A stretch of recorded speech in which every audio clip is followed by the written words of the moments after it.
Today, we explore how this date completely reshaped our world across five powerful dimensions: culture, education, finance, politics, and technology.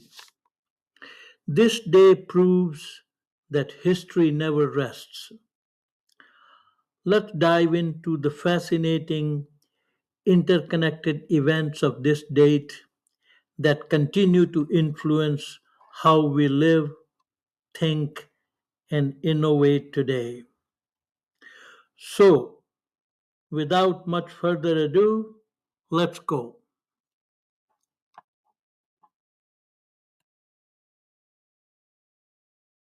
When you look at a calendar, most days are just empty squares, right? Like a random Tuesday or Thursday. Yeah, exactly. Just another day. Right. But today, we're doing a deep dive into a stack of historical archives and medical journals to look at one very specific date, July 27th. And the mission here is to see how human ambition on this one single day just repeatedly smashed boundaries. Yeah, and how it sparked these massive, totally unintended consequences. So let's start with how we conquered our own biological limits. Well, the perfect starting point for that is July 27, 1921, because before that date, a diabetes diagnosis was, it was basically a death sentence. Oh, wow. Yeah, but then Canadian doctors Frederick Banting and Charles Best successfully isolated insulin. Right, and to put that human impact into perspective, the medical journals from the time detail this case of a young boy named JL. Great JL. And because his body couldn't process glucose, he was starving. He weighed a fragile 15 pounds. Which is just heartbreaking to even think about. It really is. But within months of getting insulin, he reached a healthy 29 pounds. It literally transformed a fatal disease overnight. It really did. But wait, hold on. Looking at our notes and modern pharmaceutical debates, I have to ask, they sold the patent to the University of Toronto for just $1 single.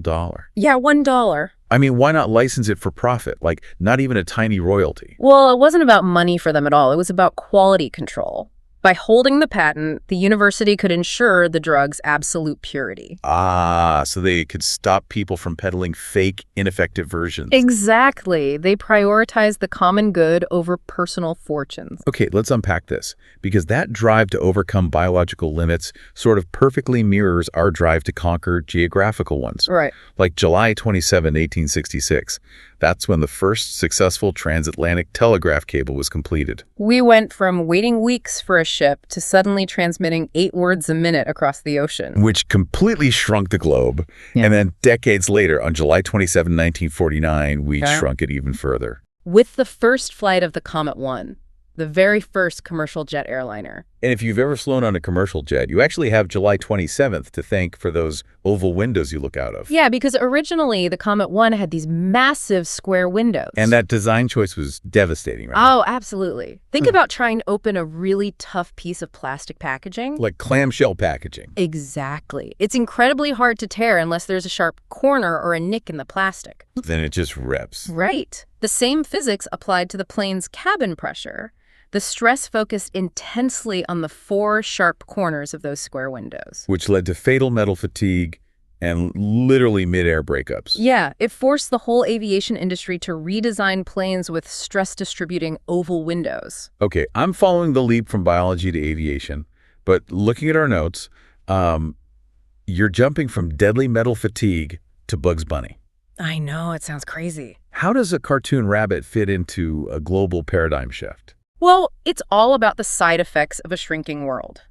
Because as technology connected continents, it allowed for this rapid spread of shared culture. Ah, let's see. So July 27, 1940 was the debut of Bugs Bunny and a Wild Hare. And what's fascinating is why he has survived for over 80 years. Right. Animation histories show his creator, Chuck Jones, designed him to be strictly character-driven. Exactly. Bugs only retaliates when provoked. Right, because if he started the fights, he'd just be a bully. Yeah, but because he only defends himself, he stays this lovable trickster. But a highly connected globe doesn't just share cartoons. It shares panics, too. Oh, definitely. Like July 27, 1914. World War I is breaking out in Europe, and it triggers this massive stock sell-off in the United States. The mechanics of that crash are incredible. European investors desperately needed cash for the looming war. So they just liquidated their American securities all at once. Right, and the capital flight was so severe the New York Stock Exchange had to close for 4 whole months. Wow. But because the U.S. absorbed that shock, while European economies were drained, this specific crisis actually crowned the U.S. as the new global financial leader. It completely shifted the global balance of power. And we cannot ignore the darker side of a fast-moving media landscape either. On July 27, 1996, the Centennial Olympic Games in Atlanta were bombed. Right, an absolute tragedy. And based strictly on the reporting of the sources, a security guard named Richard Jewell discovered the device and saved lives.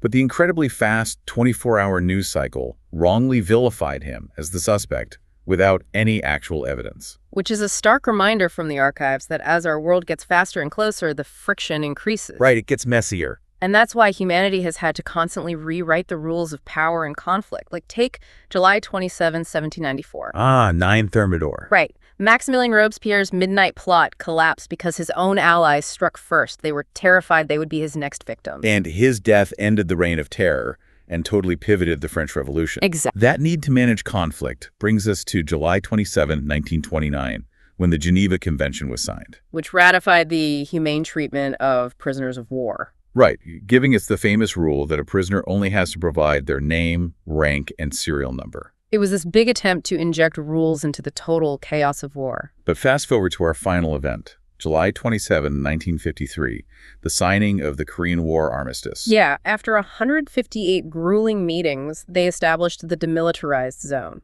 But it wasn't a peace treaty.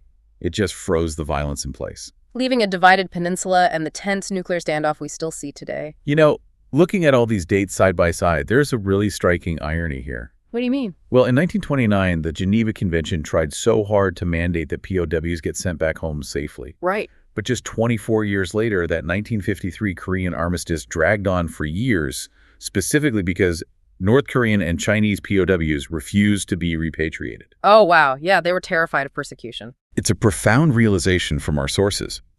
It proves that writing the rules of war on paper is incredibly easy. But anticipating the messy, unpredictable reality of human nature is almost impossible. Exactly. So the next time you look at a calendar, remember, it's not just a grid of empty squares. You never know when the next July 27 is waiting to turn the world upside down.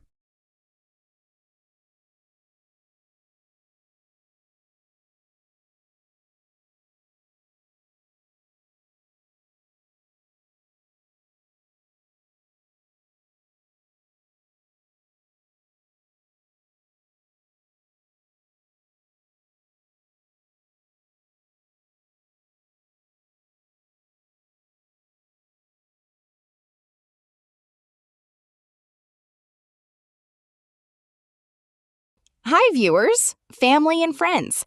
How did you like the content of this video? Like the video and subscribe to the channel. Please write in the comments your name and the place you are watching from. Since our viewing family is spread all over the world, it will be nice to know which city and the country you are watching from, so I can say hello to you. Science and technology. Reading and listening to the historical accomplishments on this date of those who have gone before us, I, as a professional engineer with interest in structural engineering, energy-efficient buildings, ICF construction, and as Google Docs expert with interest in spreadsheet-based solutions, draw inspiration to ask of myself the million-dollar question. What would I accomplish today? Think about the Japanese practice of Kaizen. Let me know in the comments, what would you accomplish today? Your subscribing to the channel inspires me to post more such videos. Thanks for your patronage. See you in the next video. Sincerely, Yogi Anand.